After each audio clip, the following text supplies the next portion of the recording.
자, 그 다음에 공장. 공장은 말 그대로 공장이고요. 창고 시설이 큰 창고들, 창고업을 하는 그런 창고들 얘기합니다. 큰. 그리고 위험한 것들을 모아놓은 것이 위험물 저장 및 체류 시설, 그런 느낌으로. 자동차에 관련된 거 모아놓은 거 자동차 관련 시설이 있습니다. 그 다음에 동식물 관련 시설이라고 해서 동물과 식물 기르고 잡고 재배하는 다 모아놨어요. 동식물 관련 시설. 자원순환 관련 시설이 자원순환과 관련되어 있는 거, 고물상, 폐기물 처리시설 같은 거, 교정 및 군사시설, 교도소와 군사, 교정 및 군사, 방송통신에 관련된 거 모아놓은 곳이 방송통신시설, 발전시설, 전기 일으키는 발전소, 묘지 관련 시설, 묘지에 관련된 거 다 모아놨어요. 묘지에 묻거나 화장을 하거나 봉안당, 봉안당, 동물 화장시설 등등, 묘지 관련해서. 관광 휴게랑 관련된 거, 관광 휴게.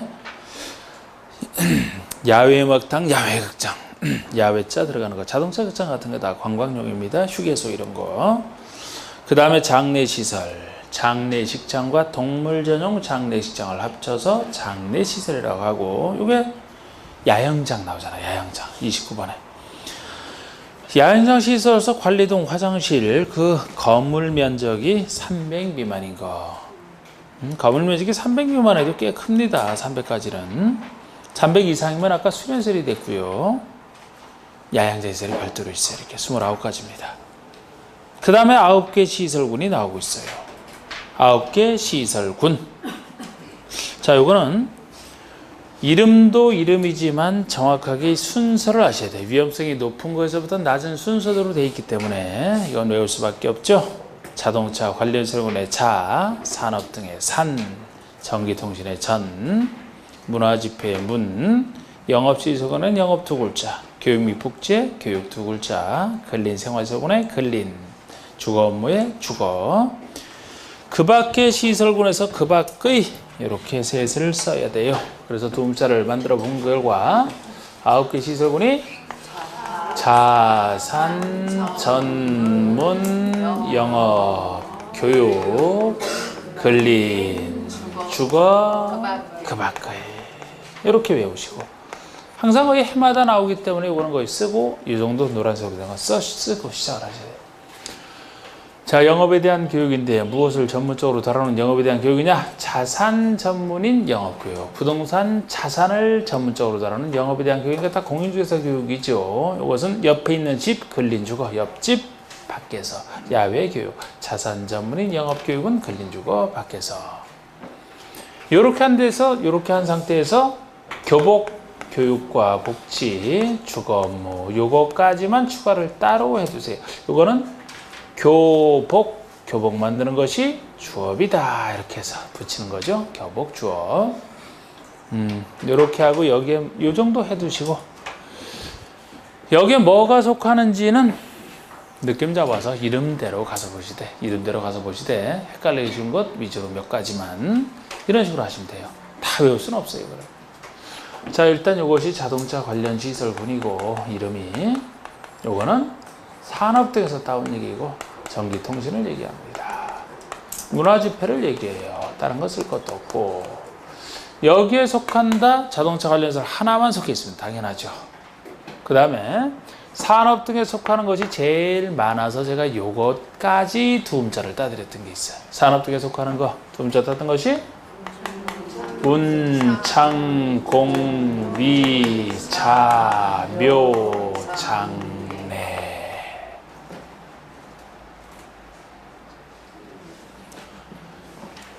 제가 만든 것 중에서 제일 훌륭한 거. 자당의 묘, 어머니 묘, 자당의 묘에. 근데 이 자당의 묘에 장례를 지는데 이 자묘가 어디 위에 있느냐? 푸른 하늘 위에 있는 것도 구름이 흘러가는 푸른 하늘 위에 있는 자묘에 장례 지낸다. 하늘장하라. 이게 하늘에 장사 지내는 거죠. 운창공위 자묘에 장례 지낸다. 운수시설, 창고, 공장, 위험물 저장 및 처리시설, 자원순환 관련시설, 묘지 관련사, 장례시설. 요거까지 해놓고. 그 다음에 3번의 전기통신은 이름 알면 끝나는 거예요. 전기, 발전, 방송통신 들어갈 수밖에 없으니까. 문화집회, 각종 문화집회에 관련된 거 연상하시면 돼요. 그러니까 여긴 당연히 문화 및 집에서는 당연히 들어가고 종교시설과 관광휴게시설이 여기 당연히 들어간다 생각하셔야 돼요. 우리 종교시설은 많은 종교들이 모여 집회를 통해서 종교 문화를 추구하는, 나름대로 종교 문화를 추구하는.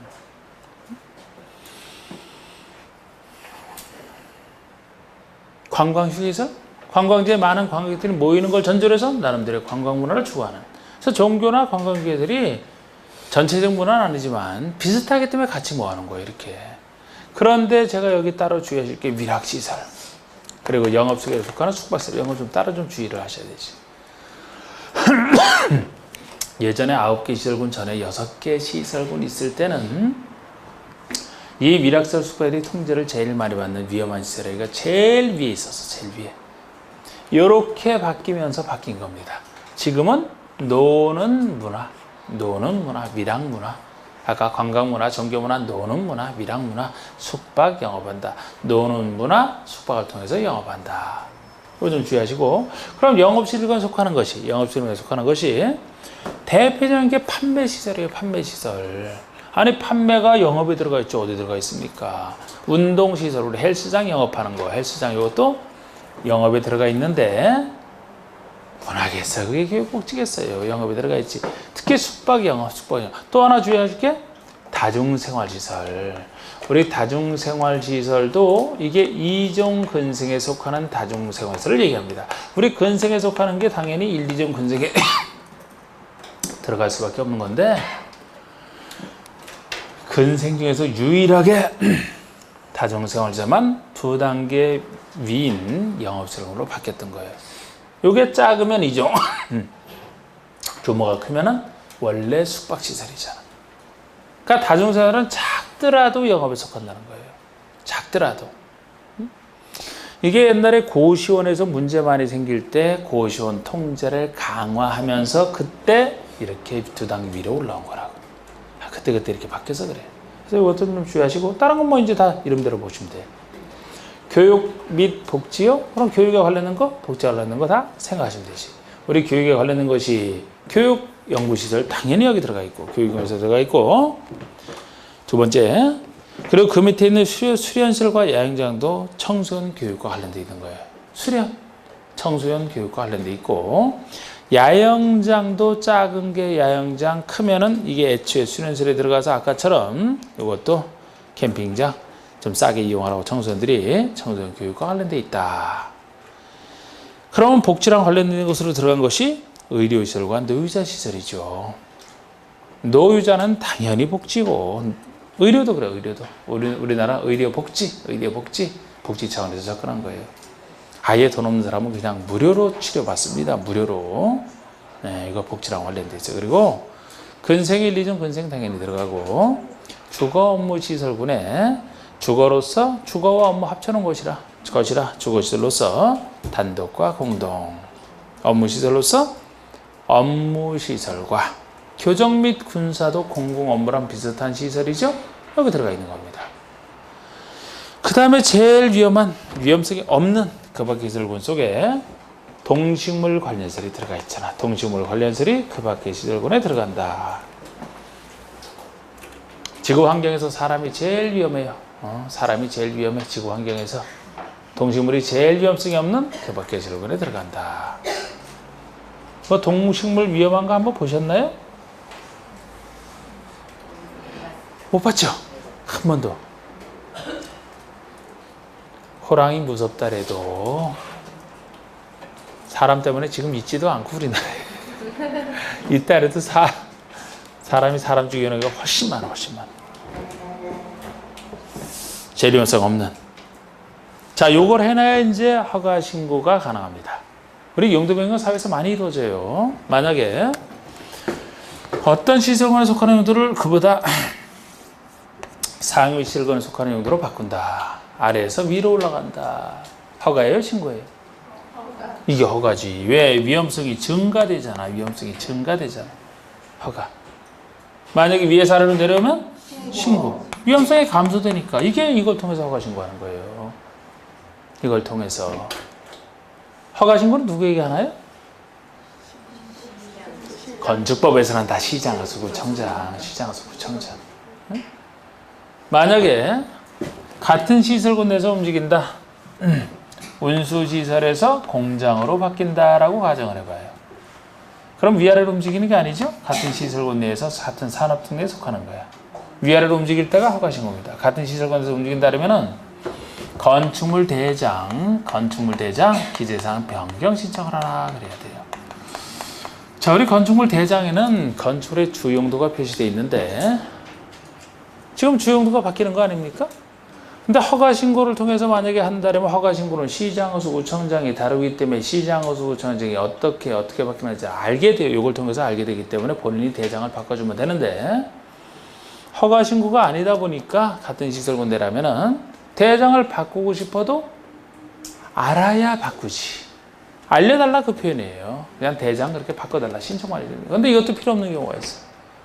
예를 들어 운수시설 내에서 바뀌었다 한번 가정을 해봐요. 같은 주용도 내에서 바뀌는 경우입니다. 그러면 주용도는 그대로 운수시설이죠? 대장 바꿀 게 없어요. 여기 1, 2종 근생사로 주용도는 달라요. 다른데 1, 2종 근생간에 바뀔 때는 간단한 근생간에 바뀌는 것이라 이것도 필요 없어. 대장은 필요 없어요. 지금 이 정도까지만 해줍니다. 사용승인 건축 설계는 나중에 제가 추가하고 이 정도만.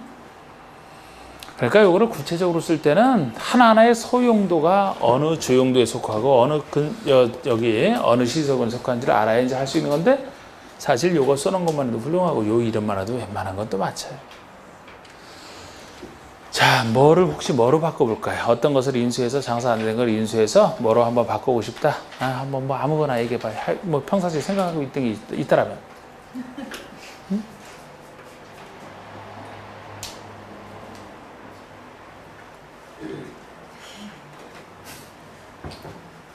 없어요? 생각해본 거 없어요?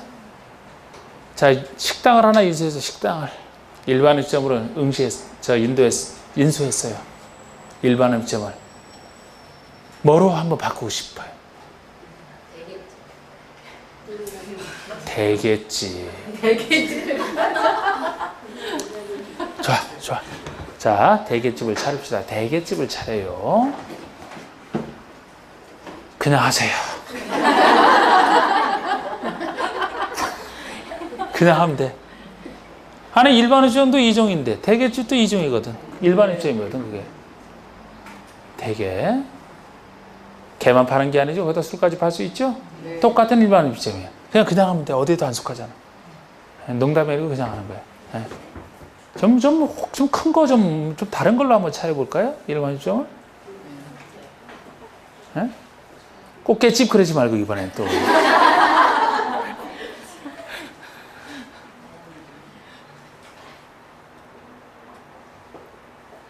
아유, 모르겠다.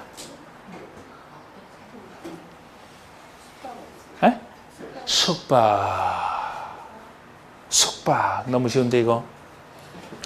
자, 아까 일반점은 근생에 속하죠? 숙박이면 숙박, 영업한다. 여기 속하잖아. 허가. 광명시장에게 허가. 경기도지사가 아니고 시장은 소정장.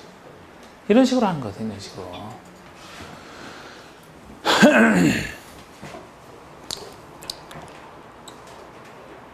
근데 상식적으로 식당을 숙박시설로 차린다면 안 따져봐도 위험성이 증가돼요, 감소돼? 증가합니다.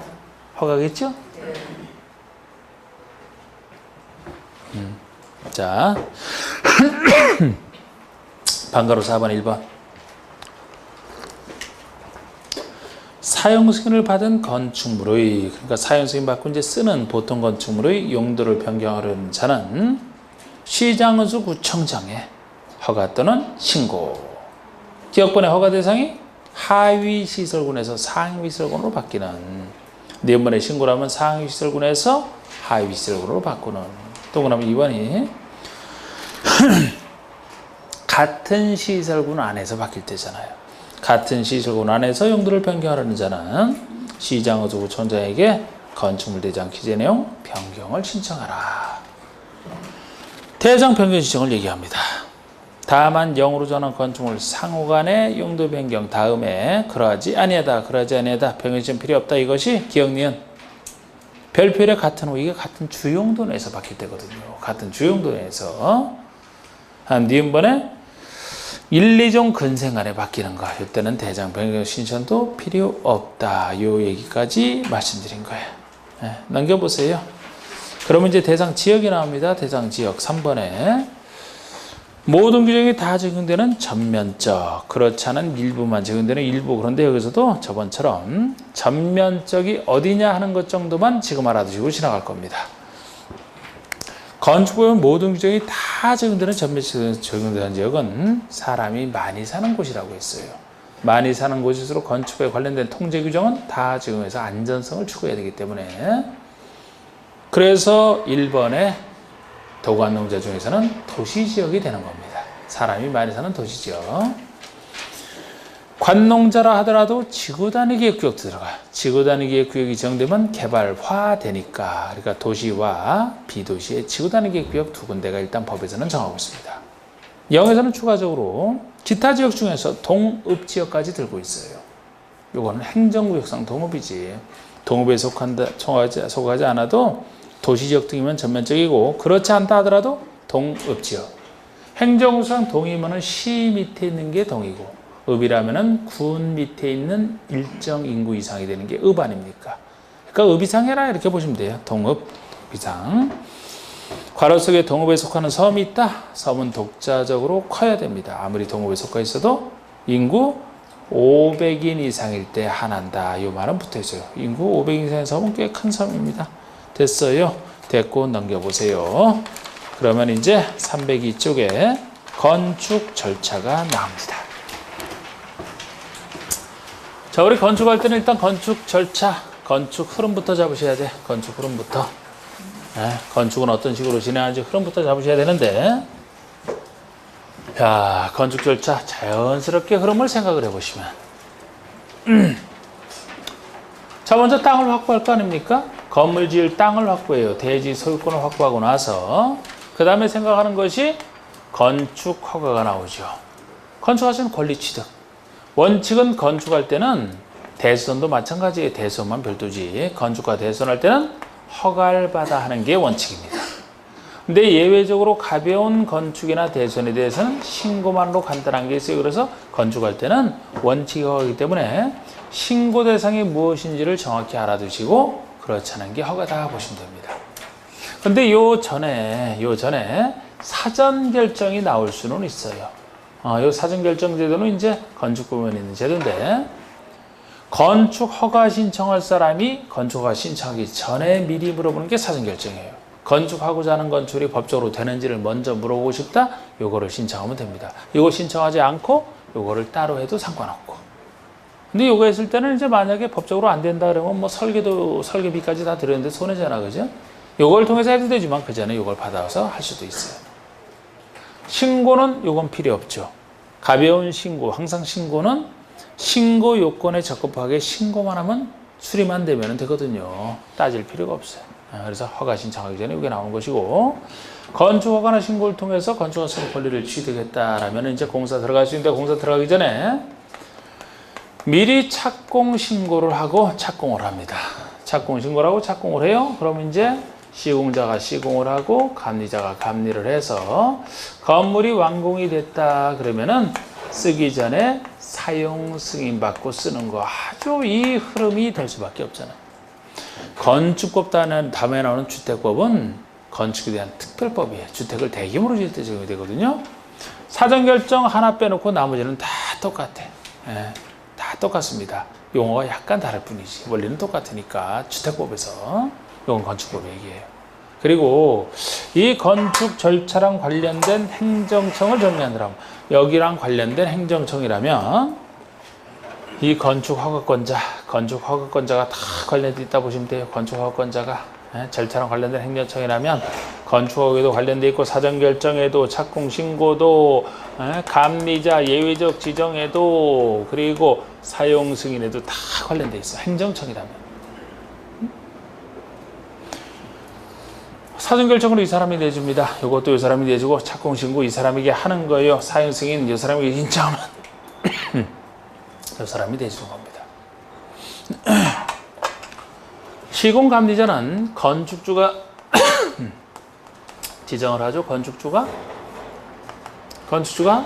내 건물 시공할 사람, 감리할 사람 선정을 하고 시공감리를 맡깁니다.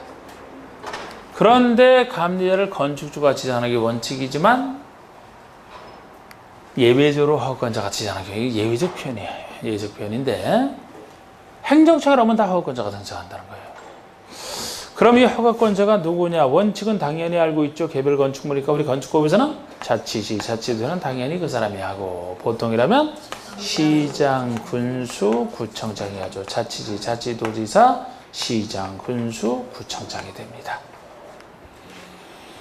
그런데 예외적으로 대형 건축물이다 그러면 대형 건축물 편의장 대형이라고 썼어요. 이것도 잘 나오는 얘기인데 대형이라고 하면 층수가 21층 이상이 되든지 층수가 21층 이상이 되든지 또는 연면적 10만 제곱미터 이상이 되든지 둘 중에 하나를 얘기합니다. 물론 항상 여기서 21층 10만 이상에서 공장 창고는 제외 그러잖아. 그죠? 이건 뭐 내용에서 그냥 하시고 공장 창고는 제외인데 이 대형 건축물을 특별시 광역시에서 짓는다 그러면 구청장이 아니고 특별시장, 광역시장이 직접 허가를 내주는 게 특이해요. 웬만하면 이 사람이 허가 내주는 거 거의 안 나옵니다. 건축법에서는. 대형 건축물. 만약에 대형 건축물을 도에서 짓는다 그러면 도지사가 허가권자가 되느냐? 안 된다. 허가권자는 아니다. 도지사는 승인권자에 불과하다. 이렇게 제가 써놓고 하는 게 절차에서 써놓은 틀이잖아요. 책이잖아요. 만약에 대형 건축물을 도에서 짓는다 그러면 도지사는 허가권자가 아니기 때문에 도 밑에 있는 시장허수가 그대로 허가를 내줍니다. 근데 일반 건축물과 차이가 다른 것은 시장허수가 그대로 허가를 내줍니다만 이런 대형 건축물은 허가 내주기 전에 도지사 승인받고 허가를 내주라는 점이 까다로운 점이에요. 도지사 승인 대상이라고 하는 거예요. 그래서 도지사는 허가권자는 아니고 승인권자죠. 이렇게 틀 잡고 시작을 하셔야 돼. 틀을 이렇게 잡고 여기서 이제 이 부분이 제일 중요하죠. 이 부분이. 자, 먼저 사전 결정부터 나옵니다. 순서대로 사전 결정부터 나오는데 양가를 1번에 허가 대상 건축을 건축하려는 자가 신청하는 거잖아. 허가 대상 건축을 건축하려는 자가 건축허가 신청하기 전에 사전에 허가권자에게 하잖아. 이 절차는 다 행정청 허가권자에게 그 건축에 대한 다음 사항에 대한 사전 결정을 신청할 수 있다. 어떤 내용을 신청할 수 있느냐? 1번에 해당 대지에 건축하는 것이 법에서 허용되는지 여부, 법적으로 허용되는지, 허용이 된다라면 어느 정도 규모까지 되는지 2번이죠. 해당 대지에 건축 가능한 건축의 규모, 어느 정도 규모까지 가능한지 이것도 된다면 3번에 건축허를 받기 위해서 앞으로 허가를 받기 위해서 신청자가 고려해야 될 사항은 무엇인지 이런 것까지 다 물어볼 수가 있어요. 이 정도만 물어보는 거예요. 간단하게. 그러면 이제 허가권자가 사전결정 여부를 다 검사를 해보고 통지를 해줄 겁니다. 양가로 3번처럼 사전결정 통지만 받아도 받은 것으로 보는 게 4가지가 있습니다만 4번 보시면 사전결정 신청자는 사전결정을 통지받은 때로부터 2년 내에 건축허가를 신청하라. 건축허가를 따로 신청해야 돼요. 사전결정 통지받고 나서. 아까 받은 것으로 보는 게 4가지 3번에 있다라고 했지만 아닌 예 중에 대표적인 예가 건축허가예요. 그러니까 건축허가는 사전결정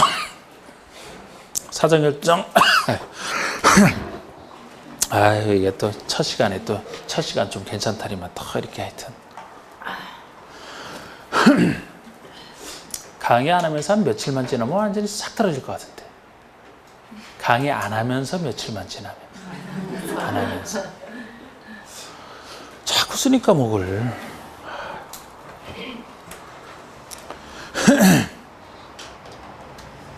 하여튼 건축허가는 의제가 안 돼요. 의제 안 되는 예로서 만약에 건축허가도 의제가 된다라면은 사전결정 받고 나서 바로 착공신고 들어가면 되잖아. 안에 의제가 안 되기 때문에 따로 허가를 신청해야 됩니다. 신청할 때 제출서류가 벌써 설계도면부터 건축하시는 상당히 들어가기 때문에 의제도 안 되는 거예요. 그런데 이걸 2년 내에 신청하는 거예요. 2년 내에 신청하라. 그래서 안 되는 예로서 동시에 보시는 겁니다. 이 기간에 허가를 신청하지 않으면 사전결정 효력이 상실된다. 사전결정에 대한 문제는 지금까지 2번 나왔어요. 그러니까 자주 나온 건 아닌데 지금 양가로 4번 얘기만 알아도 맞추는 문제가 다 2번 나왔단 말이에요. 2년 내 건축허가를 신청하라는 거. 그런데 여러분 건축법 여기에 대한 특별법이 주택법인데 즉 건축물에 대한 공법인 건축법 주택법에서는 숫자는 더 많이 나와요. 근데 혹시 건축법 주택법에서 몇 년 하는 거 있다 그러면 대부분 2년으로 보시면 돼요. 대부분이 2년인데 그렇지 않은 1, 3, 5 1년짜리, 3년짜리, 5년짜리를 따로 기억하시는 방법이 좋아요. 1, 3, 5를 따로 기억하시고 그렇지 않은 게 대부분 몇 년이다? 2년이다 보시면 돼요. 그래서 이거 그냥 보통의 2년, 1, 3은 아닌 것으로서 그래서 나중에는 제가 나중에 뒤에 갈수록 이런 걸 다 정리가 돼요. 그래서 지금은 내용에 충실하라고 하지만 그래서 지금은 공부하시면서 혹시 1, 3, 5 중에 해당이 나오면 그거 일단 신경 쓰면서 보시고 그렇지 않은 몇 년은 다 2년이다 보시면 돼요. 여기처럼 이걸 따로 2년을 기억하시는 게 아니고 자 이제 그 다음에 그 아래 2절에 2번 보세요. 건축 허가 대상 건축물 보세요. 원칙이 1번입니다. 건축을 건축하거나 대수선할 때요. 건축이나 대수선 둘 다 자치시, 자치도지사, 시장구수, 구청장의 허가. 대부분 이 사람이라고 했잖아. 근데 여기에 대해서 예외 2가지가 둘 다 중요한데 방금 이번에 특별시장, 광역시장이 직접 허가를 내주는 경우입니다. 다음 건축물을, 대형 건축물을 특별시나 광역시에서 지을 때 얘기죠. 그러면 특별시장, 광역시장 허가를 받으라는 거예요. 특이한 겁니다. 대형 건축물 박스에 층수가 21층 이상이 되거나 21층 이상 되거나 연면적기가 10만 제곱미터 이상인 건축물을 얘기합니다. 둘 중에 하나 21층 이상 또는 10만 이상. 그래서 서울에 있는 롯데월드는 구청장이 내준 게 아니지. 21층 이상이니까 서울특별시장이 특별히 내준 거지. 응?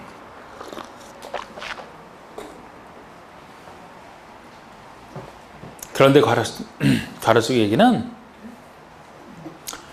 기존 연면적 10분의 3, 30% 이상 증축을 하여 층수가 21층 이상으로 되거나 연면적가 10만 제곱미터 이상으로 되는 경우를 포함한다. 새로 짓는 게 아니고 기존 건축을 증축할 때는요. 증축할 때는 너무 작은 증축은 안 되잖아. 우리가 좀 더 작다는 기준 중에 하나인 30% 이하가 아니고 30% 이상, 조금 넓은, 큰. 그래서 기존 연면적 적어도 30% 이상 증축을 해서 21층 이상 등이 될 때는 그 증축에 대해서 특별시장, 광역시장 찾아가라는 얘기입니다.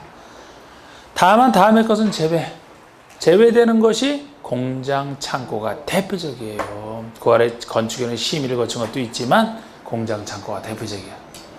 공장, 창고가 제외된다는 건 많이 나왔어요. 지금까지 많이 나왔어요. 여러분 몇 번인지도 몰라.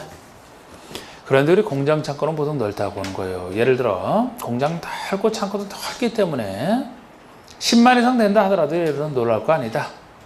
여기라면 특별시, 광역시라면은 여기서 제외가 되니까 누구 허가를 받아야 됩니까? 공장, 창고라면은 구청장 허가가 되겠지. 원칙으로 돌아가서 여기서 제외니까. 자 이제 도지사 승인을 보세요. 도지사 승인. 시장 건수는 도에서 건축하는 다음 건축물을 허가하려. 그러니까 도에서 건축하는 걸 전제로 해서 허가는 시장 건수가 내준다는 거예요. 시장 건수가 허가를 하려면 허가는 시장 건수가 내주는데 미리 기본 설계도를 첨부하여 도지사 승인을 받아야 된다는 거예요. 도지사 사전 승인 대상을 얘기합니다. 여기 광명시에서 30층짜리 건물을 짓는다. 그러면은 누가 허가를 내줍니까? 광명시장이. 그 대신 경기도지사 승인을 받아. 이렇게 하는 거라고. 경기도지사 허가 내주는 게 아니고. 1번에 아까 그 대형 건축물 똑같습니다. 도에서 지을 때 그런데 이건 추가로 두 가지가 더 있고 이 추가로 두 가지 더 있는 것의 차이점도 아셔야 돼요. 자, 우리 2번은 자연환경이나 수질 보호가 목적이야. 자연환경이나 수질을 보호하려고 요게 청평, 가평의 무분별한 개발을 막기 위해서 한강의 상수원을 보호하고자 청평, 가평이 무분별 개발이 많이 됐거든요. 그래서 오염이 많이 됐어요. 그래서 그거 통제하려고 나온 제도예요. 그래서 자연환경이나 수질을 보호하겠다 이런 목적을 쓰는 겁니다. 도지사가 미리 지정한 구역은 위아래 똑같은데 여기는 3층 이상 1000 이상이 붙어요. 우리가 건축법에서 조금 큰 층수 3층부터 여러 군데 씁니다. 2층까지를 낮은 층수로 봐요. 3층부터를 조금 큰 층수로 3층 이상 아니면은 연면적에서는 조금 큰 것이 1000 이상이에요. 그래서 3층 이상 또는 1000 이상 둘 중에 하나를 요구합니다. 3번에서는 그런 얘기도 없는데 여기는 있는 게 아주 작다라면 실질적으로 자연환경이나 수질을 망치지 않는다라고 보는 거예요. 최소 3층 이상 1000 이상은 돼야 실질적으로 수질을 망칠 수 있다. 이걸 전제로 해서 위락시설, 숙박시설은 건축법에서 통제받을 때는 약방의 감초다 라고 생각하시면 돼요. 그래서 위락시설, 숙박시설 통제를 제일 많이 받는다 그랬잖아요. 이건 당연히 들어가지. 그래서 당연히 들어가고 주택 중에서는 공동주택이 들어갑니다. 그냥 이것도 느낌 잡을 수밖에 없어요. 청평, 가평이 개발되는 거 생각을 해서 주택 중에서 단독이라면 어쩔 수 없다고 봐요. 아무리 강변이라도 단독인데 기본적으로 살집인데 공동주택 정도가 되어야 환경을 망친다 보는 겁니다. 또 하나가 일반 음식점이에요. 1, 2종 근생 통틀어서 일반 음식점 요거 하나입니다. 사실 이것이 요것을 규제하는 게 주목적이에요. 청평, 가평에 제일 많은 게 일반 음식점이에요. 일반 식당에다가 각종 카페 다 여기 들어가거든. 예? 요새는 일반 음식점으로 해놓고서 그 춤까지 출 수 있는 것도 허용해달라고 막 그래서 막 문제 됐었잖아요. 절대 안 되지, 이거는. 근데 술에다 음식에다 술까지 파는 건 다 일반 음식점에 광고에 들어가고 이게 제일 많아, 이게. 그래서 요거를 강력히 통제하기 위해서 그리고 일반 업무시설까지 들어가는데 이거 제가 잘 못 봤는데 일반 업무시설 이 정도입니다. 넘겨보세요. 3번은 주거환경이나 교육환경 등 주변 환경을 보호하기 위해서 필요한 이번에는 주거환경과 교육환경을 보호하기 위해서 나왔습니다.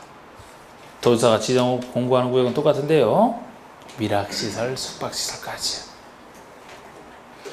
항상 주거환경이나 교육환경을 망치는 것은 대표적인 게 위락시설, 숙박시설밖에 없고 이거는 3층이나 1000 이상에 붙어있을 이유가 없어요. 아무리 작아도 단층짜리가 됐든 조그만 면적이 됐든 주거환경, 교육환경 망치는 건 마찬가지입니다. 규모가 상관없어요. 이거는 그런 차이점 다 중요했던 얘기예요.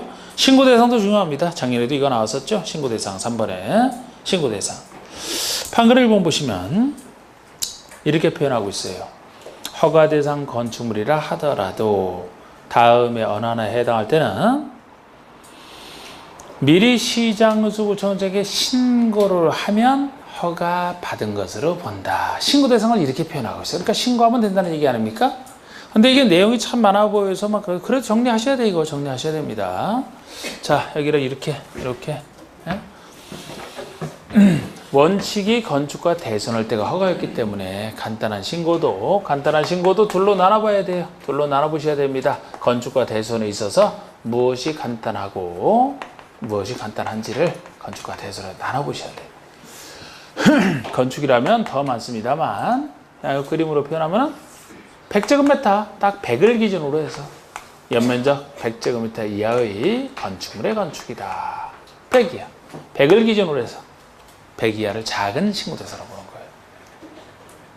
100을 중심으로 해서 100 이하는 신고다. 100을 기준으로 해서 그보다 작은 85 이하 따지는 게 있고 그보다 큰 200 미만 따지는 게 있거든요. 바닥 면적과 연면적 똑같아요. 85제곱미터 이하의 증축, 개축, 재축. 그러니까 건축 중에서도 증축이나 개축, 재축할 때는 85 이하를 가변 신고로 봐요. 그럼 여기 보통 100이하의 건축이라는 것은 주로 신축이나 이전에 주로 신축에 쓰이는 것이다 라고 보시면 돼요.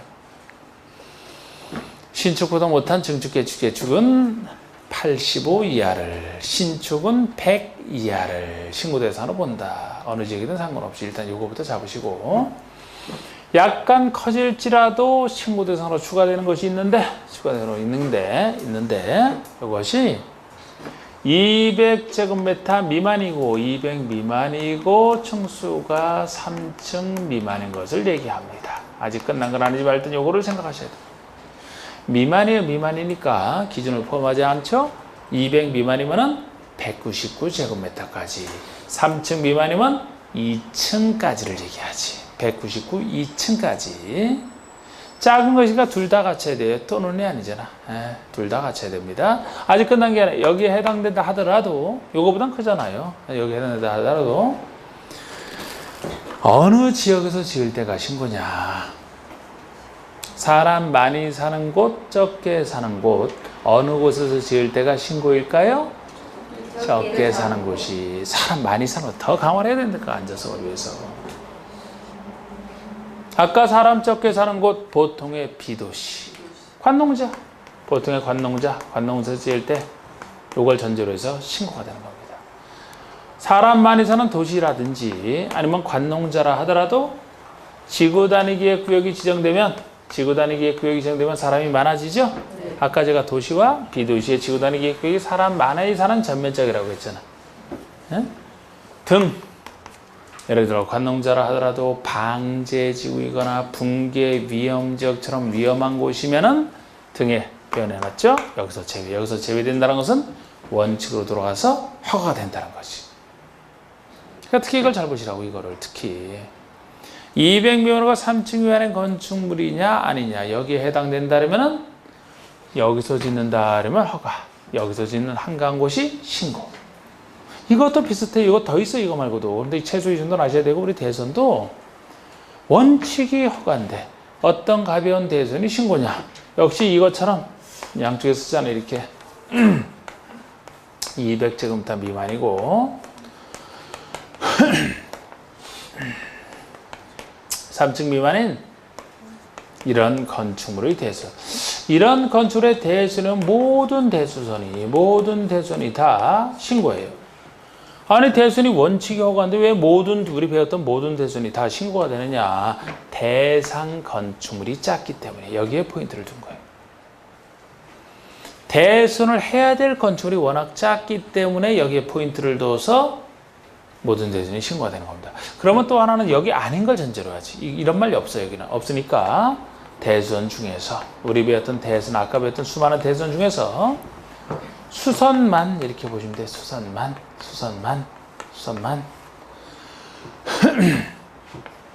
증설, 해체, 변경, 여기서 빠집니다. 빠진다는 건 허가로 대상이 된다는 거예요. 아까 제가 대선 개정할 때 증설 해체가 수선 변경보다는 자체로 센 거라 했어요. 근데 수선 변경 중에도 센 게 변경이에요. 제일 작은 게 수선이라고.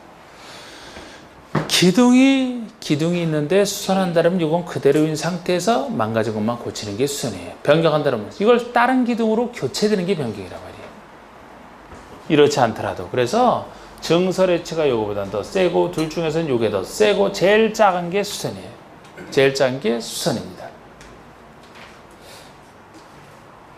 그래서 이번 작년 문제는 요걸 알아야 맞히는 문제가 나왔잖아요. 대선이 신고냐 허가냐를 구별한다는 것은 이것만 딱 생각하시면 된다니까.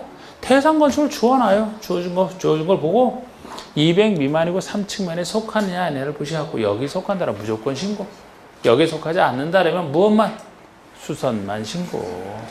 이렇게. 그리고 나머지 몇 가지 더 있는데 최소 이 정도 그림으로서 잘 잡으셔야 된다고. 자,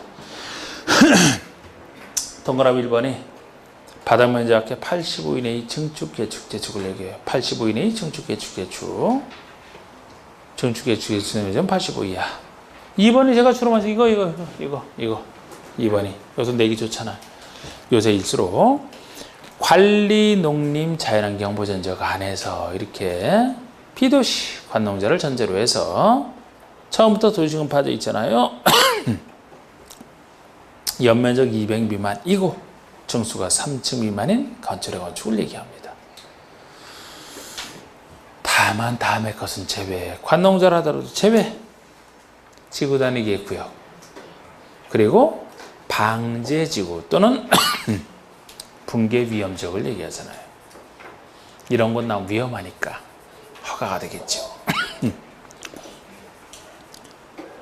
3, 4번이 대선 얘기예요. 3, 4번이.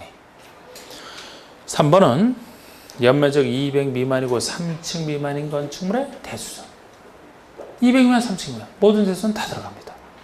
근데 동그라미 4번에 다음의 대수선에서 200 미만, 3층 미만 얘기는 없잖아요. 기역에서부터 비유폰까지 여러분들이 배웠던 아까 수선을 얘기하는 거라고. 수선을. 물론 수선 중에서도 경계벽 수선과 마감재료 수선은 여기 없지만 그런 것까지 몰라도 돼요. 지금 나오는 수준에서는 수선만이다. 증설의 지변경은 아니다. 그 다음에 5번에 기타 0으로 추가적으로 정하고 있는 것 중에서 기역번이 연면적기가 100이하인 건축물. 요게 주로 신축할 때 100이하를 쓴다라고 해석이 된다 그랬잖아요. 신축할 때 100이하. 요까지 그림으로 표현했던 거예요. 나머지는 추가로 더 있다. 건축의 높이를 3m에서 증축하는 거. 아까 증축되는 건 면적 기준으로는 85 이하가 신고인데 높이에서는 3m 이하까지. 이거를 간단한 신고로 봐요. 3m 이하까지. 아니면 디귿번의 표준 설계도서 이 말 나올 때, 자, 우리 표준 설계도서는 지역마다 있는 표준화된 설계도서를 얘기해요. 이미 검증을 받은. 그래서 안전성이 입증됐기 때문에 이거 간단한 신고로 충분합니다. 또 우리 1번은 공장이 넓다 보니까 작은 공장을 별도로 정해놨어요. 공장에 들어갈 전문적인 땅인 공업지역, B도시의 지구단위겠고요. 산업단지에서 2층 이하로서 500 이하 공장이에요. 2층 이하, 3층 미만과 똑같은 얘기입니다. 2층까지니까 같은 얘기예요. 2층까지. 그런데 면적이 이제 500 이하잖아. 좀 더 넓게. 2층 이하로서 500 이하 공장을 작은 공장으로. 그리고 미음번은 뭐 잘 안 나오는 거지만 이게 농업을 위해서 농업인의 생업을 위해서 혜택 주는 거예요. 그래서 농업이나 수산업을 경영하기 위하여 읍면지역에서 짓는 걸 전제로 해서 연면적 200 이하의 창고. 농업용 창고다. 예를 들어 200 이하까지는 신고로 간단하게 설치가 가능합니다. 또 400 이하 축사, 작물재배사, 정묘, 배양시설, 온실까지. 그러니까 그냥 보관하는 창고라면 200 이하고 동식물 직접 기르는 곳이면 400제곱미터 이하까지, 400까지 신고 대상 돼야 돼. 좀 길지만 이렇게 하셔야 돼요. 그리고 방가로서 한번 시료 규정 봅시다. 여러분 이야기 한번 보시죠. 자, 이제 자, 건축허가 착수가 2년이에요. 왜 갑자기 그 얘기를 하느냐? 건축허가나 신고를 했으면 착수 신고를 하고 신고된 기일에 착수를 해야 되겠죠, 그죠? 착수를 해야 되는데 지금 건축에서도 원칙이 건축허가 아닙니까? 대부분 2년이라 그랬잖아. 그러니까 건축허가 착수가 2년이라고 보시면 되고, 이게 2년이라면 이보다 작은 게 신고 대상 건축물이죠? 신고 대상은 작으니까 착수기간이 좀 더 짧아야 되겠네? 신고 착수기간이 1년이에요. 이게 유명한 1년짜리예요. 건축 착수가 2년, 신고 착수가 1년. 그럼 나중에 주택법에서는 더 대규모 사업을 다룬다 그랬죠? 네. 거기서는 사업 승인 후에 착수를 한단 말이에요. 다음 주에 배우겠죠. 사업 승인 후에 착수를 하게 되어 있습니다. 몇 년일까요? 5년이 돼요. 5년이. 큰 사업이잖아. 거기서는. 대규모 사업이거든. 더 길어야 되지. 그래서 이거 우리 135 중에 1, 5년 유효한 얘기를 해서 지금 한 거예요. 이런 식으로. 건축하고 착수가 보통의 2년이라면 그보다 작은 건축은 신고는 짧아야 될 것이다. 주택부서 큰 건축물이니까 더 길어야 될 것이다. 자, 그래서 방가로서 한번 보세요. 신고를 한 자가 신고로부터 1년 내 공사에 착수를 안 하면, 즉 신고 후 1년 내 착수하라는 얘기잖아. 1년 내 착수를 안 하면 그 신고 효력은 상실, 자동 상실됩니다. 다만 해서 이것은 연장할 때이거든요. 정당한 사유가 있으면 1년 연장할 수는 있어요. 근데 연장할 때는 건축 허가하신 거 뭐 다 1년에 1년 연장할 때는 다 1년이에요. 이건 이제 원칙적으로 제가 따지는 거 아니고 따로 예외니까. 이것도 많이 했던 지문이고 넘겨보세요. 307쪽에 5번에 건축허가 제한 들어갑니다.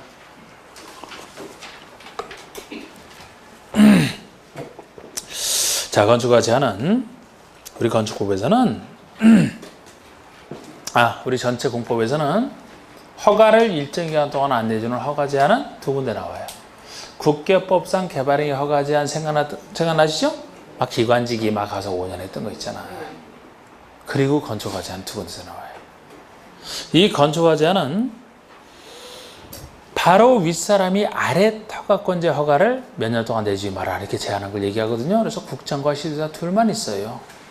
시장과 소장 원칙 허가권자로 없고, 그리고 1번이 국장이 바로 아랫사람인 허가권자 허가를 다 제한하는 걸 얘기하는데, 요 1번 사유와 2번 사유를 바꿔내는 것 정도밖에 없어요. 제한기간하고. 그래서 간단합니다. 자, 우리 방글을 보면 국장이 제한할 때는 제한 사유가 두 가지 중에 하나인데, 국토관리에서 특히 필요하다고 인정할 때요. 한해 여러분 전국토관리에서 필요하다. 국장이 나서야 되겠죠? 이걸 시도사로 나서서 틀리게 할 수 있다니까. 근데 너무 말이 안 되지. 아니 시도지사가 왜 국토를 신경 씁니까? 국토 신경 쓰고 싶으면 대통령 선거에 나서든지, 예? 시도 일만 신경 써야 되잖아. 당연히 국장이 돼. 또 하나는 조무부 장관이 필요하다고 인정하여 요청할 때입니다. 장관이 요청할 때라면 당연히 국가일과 관련해서 요청하겠죠? 시도에서 갈 게 아니야. 그래서 이런 경우에 허가권자야. 허가권자는 아까 배웠던 허가권자가 다 국장 아랫사람이잖아. 특별히 장관이 시장 포함해서. 허가든 작공이든 다 제한할 수 있어요. 그 아래 보시면 시도에서 제한할 때는 특별시장, 광역시장, 도지사, 시도지사는 지역계획이나 도시계획상 필요하다고 인정할 때입니다. 지역계획이요. 또 도시군계획도 도시군이 특광시군 지역이잖아. 그러니까 둘 다 지역계획이야. 지역계획이니까 국장이 제한할 수 있는 사유가 아니고 지역을 대표하는 시도사가 제한하겠죠. 둘을 구별하시는 거 쉬워요. 시장, 소부천재, 허가 등을 제한할 수 있다. 제한기간 4번 보세요. 제한기간. 건축허가나 건축의 착공을 제한할 제한기간은 2년 내로 한다. 이 제한기간도 참 여러 번 물었던 거라고. 그런데 우리는 이미 1.3 아닌 거 2년으로 하시면 돼. 2년 내로 한다. 단 연장할 때는 1회 하나야. 1년 연장은 다 연장할 때는 1년이라고 했잖아요. 제가. 자, 됐습니다. 그리고 힘드신 것 같은데 쉽시다 여기서.